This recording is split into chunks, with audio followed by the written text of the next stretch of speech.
श्री शिवाय नमस्तभ्यम। हरे कृष्ण। राधे राधे फ्रेंड्स। तो फ्रेंड्स, आज है श्रावण मास का 22वां दिन और आज हम श्रावण मास महत्तम के 22वें अध्याय की कथा सुनेंगे। तो सबसे पहली बात फ्रेंड्स, आज ना तबीयत थोड़ी अच्छी नहीं है, गला ख़राब है, तो इसलिए अगर वॉइस थोड़ी अजीब सी आएगी तो प्लीज़ इसे आप अवॉइड ज़रूर करिएगा, क्योंकि बस मुझे ये है कि जो मैं अध्याय श्रवण सुना रही हूँ, श्रवण जो कर रहे हैं वो उनका अध्याय, उनकी कंटिन्यूटी ना छूटे, बस मेरा ये छोटा सा प्रयास है। तो प्लीज़ आप इस प्रयास को ज़रूर देखिएगा और अगर आपको वीडियो अच्छी लगती है तो लाइक करो और शेयर करो अपनी फैमिली एंड फ्रेंड्स के साथ। और अगर चैनल पर नए हैं तो प्लीज़ मेरे चैनल को सब्सक्राइब करो। और अब हम शुरू करते हैं आज की कथा। उससे पहले लेते हैं हम भगवान शिव जी और माता पार्वती से आशीर्वाद कि उनका आशीर्वाद हम सब पर, उनकी कृपा हम सब पर यूं ही बनी रहे। और अब हम करते हैं भगवान श्री गणेश का ध्यान और अब हम करते हैं आज की कथा आरंभ।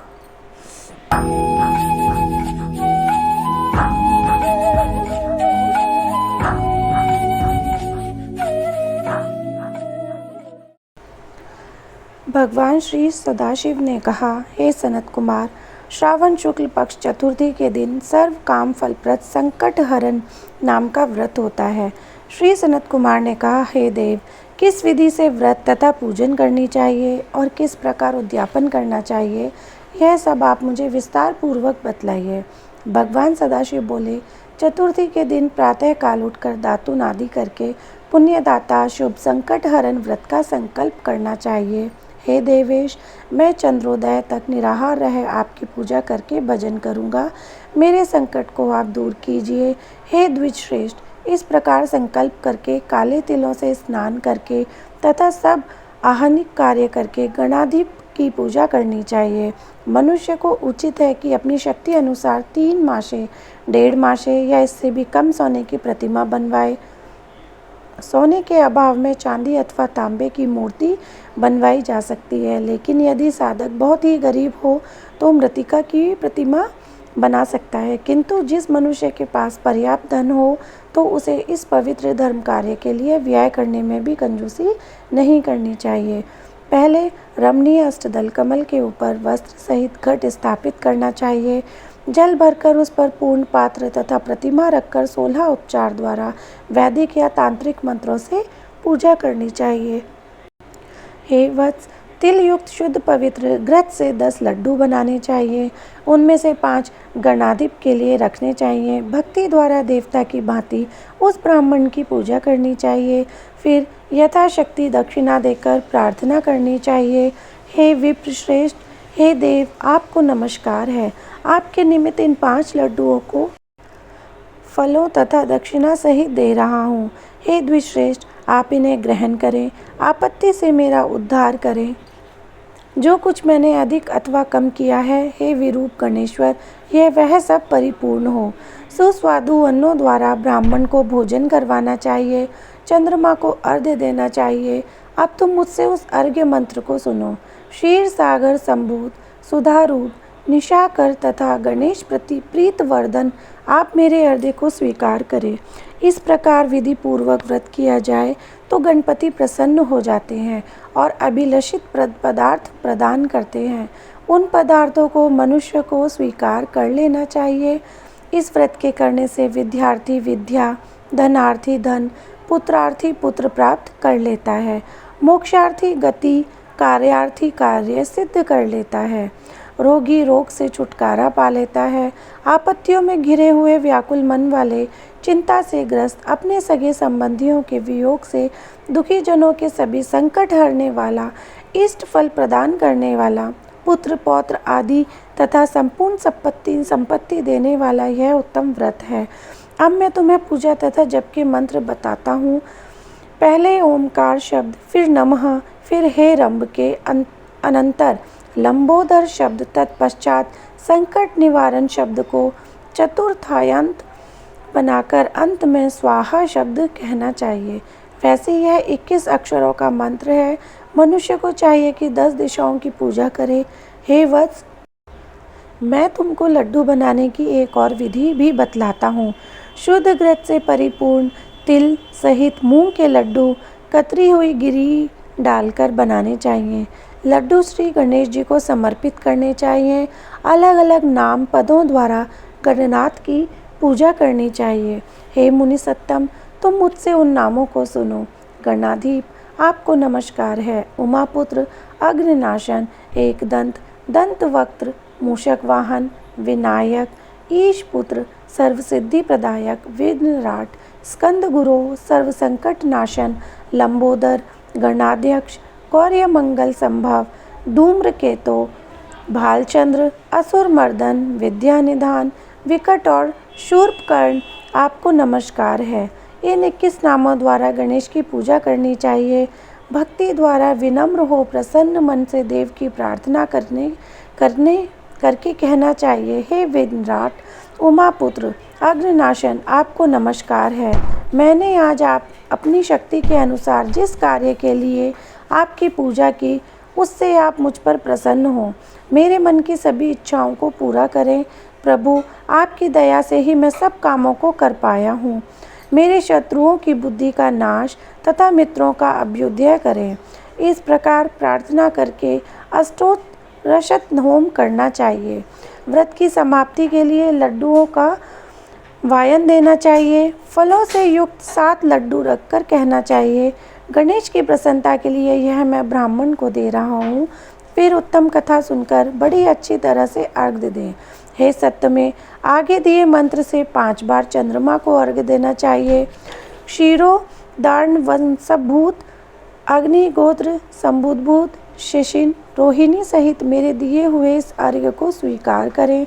फिर क्षमा प्रार्थना करनी चाहिए। ब्राह्मणों को यथाशक्ति भोजन करवाना चाहिए। जो देव तथा ब्राह्मणों को भोजन करवाने के बाद बाकी रह गया हो, उसे स्वयं भोजन करना चाहिए। ऐसा ना कर सके तो भोजन यथामुख करना चाहिए।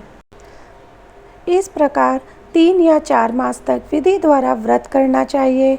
5वें मास में साधक को भली भांति उद्यापन करना चाहिए।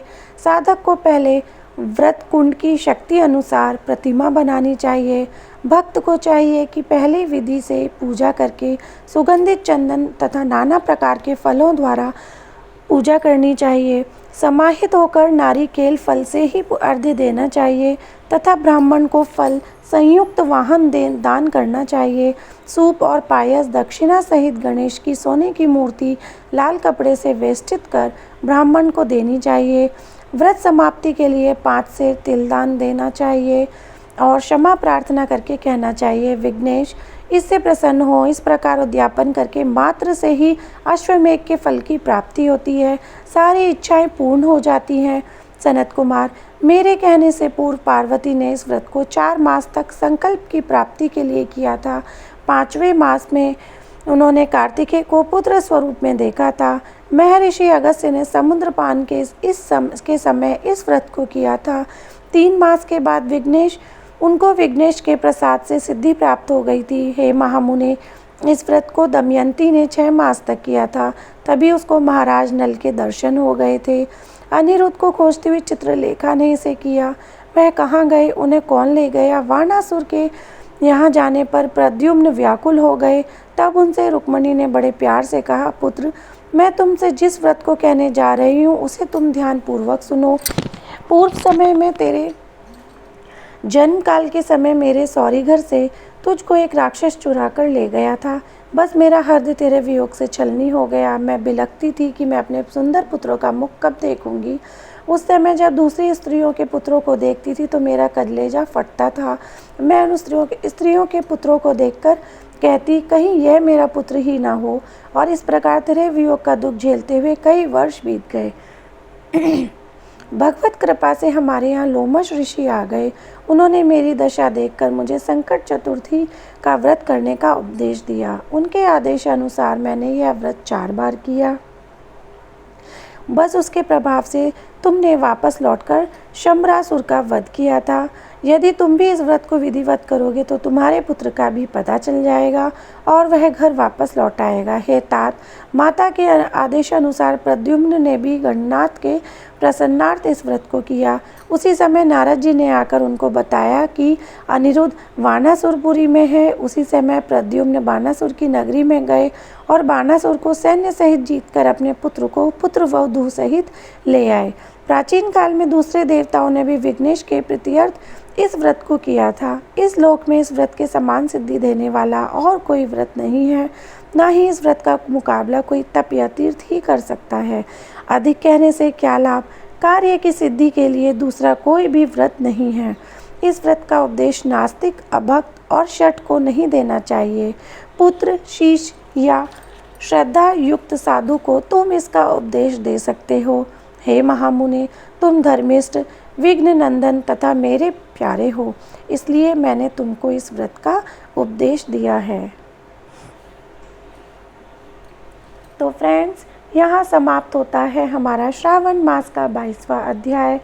और बस फ्रेंड्स, ये कहना चाहूँगी, अगर आपको आज कथा श्रवण करने में थोड़ा सा आनंद नहीं आया हो तो उसके लिए मैं बहुत बहुत बहुत क्षमा मांगती हूँ, क्योंकि तबीयत अच्छी नहीं लग रही है। इसीलिए वो एक जो एनर्जी होती है ना बोलते हुए, वो एनर्जी शायद नहीं है। बट कोशिश करूँगी कल आगे का जो अध्याय आएगा उसमें बिल्कुल एनर्जेटिक रहूँ, क्योंकि बस होता है ना, तबीयत अच्छी नहीं होती तो कुछ करने का मन नहीं करता है। बट एनीवे, चलिए फ्रेंड्स, अब बस आशा करती हूँ आपको ये वीडियो अच्छी लगी होगी। अगर अच्छी लगी है तो प्लीज़ इसको लाइक करो, अपने वीडियो लाइक करो, अपने फ्रेंड्स एंड फैमिली के साथ शेयर करना बिल्कुल ना भूलें। और चैनल पर नए हैं तो सब्सक्राइब करो और प्लीज़ कमेंट बॉक्स में हर हर महादेव लिख दिया करो, मुझे बहुत अच्छा लगता है। आप लोग नहीं लिखते हो, प्लीज़ कृपा करके लिखा करो। और अब मैं मिलती हूँ आपसे कल एक नए अध्याय के साथ। तब तक के लिए, और हाँ, कल मैं मिलती हूँ आपसे एक नए अध्याय के साथ और एनर्जी के साथ। तो अब कल मिलते हैं, तब तक के लिए हरे कृष्ण, राधे राधे फ्रेंड्स, हर हर महादेव। वीडियो खत्म हो चुका है।